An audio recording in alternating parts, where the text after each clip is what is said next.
we've had a little walk, but I ain't got my camera out yet because it's just, even Litohoro is just so beautiful and mesmerising. There's like a million different streets, it's like a maze.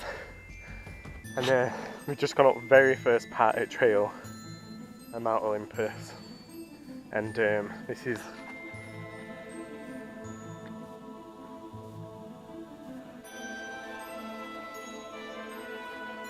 yeah.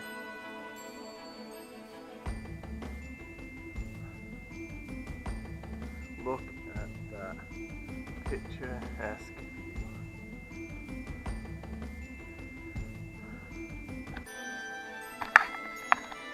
This is what we've been travelling for. Not them shitty cities, but this adventure, danger, and this unfathomable beauty. Look at that. So we're on his way back. We walked really far. It was meant to just be a short walk in the mountain. We've run out of water because we didn't really come too prepared. And I'm absolutely shattered. But I'm gonna go all wildlife.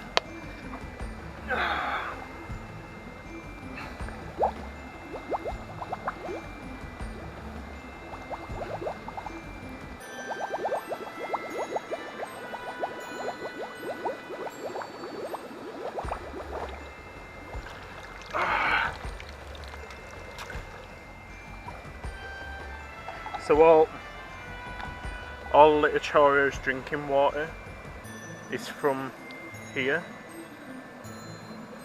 and yeah, you can see how clear it is. Fucking beautiful. And hopefully it is actually drinkable.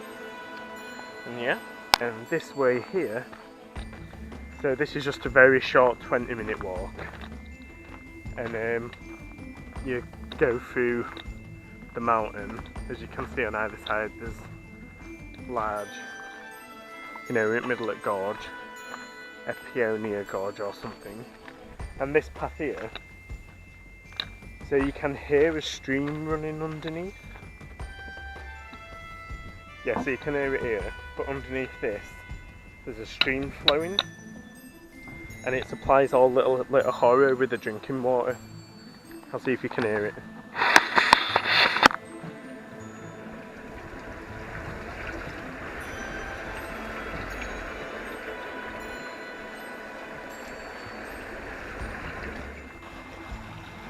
Yeah, so this is part of it where this path leads to. Oh. Actually running, actually drinking water. This water is used by town Litohoro. Blah blah blah, don't have an accident. And to be honest, I am parched. So I'm thinking of dipping my head in. So this here, from Litohoro, is where you can choose to go the E4 trail, which takes you to Pioneer, and then which goes up to Refuge A, or, so that's that, where the path gets rocky and steeper. And this first part of the trail from Litohoro to Pioneer is very much up and down, through danger of falling rocks. The falling rocks is probably the biggest killer on Mount Everest. Oh, not Mount Everest, fucking Mount Olympus.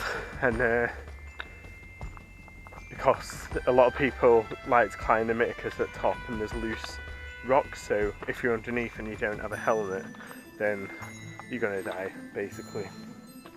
When we were growing up, we saw a backpack. When we were next at miticus, like right at the summit, there were a backpack underneath, and it was covered in blood. Might have got it on footage, I can't remember. And then on his way down we heard that the same day there was a man who had like severe head trauma. So yeah, accidents certainly aren't uncommon, and neither are deaths. But as long as you're careful, even going up the mountain, a lot of paths are about as wide as this, which is a little more than shoulder width. Quite a few paths near the summit are shoulder width, and a lot of as long as you're careful, you'll honestly be fine. But it's one of them where if you do slip or you're silly, there's a high likelihood you're just gonna go straight down.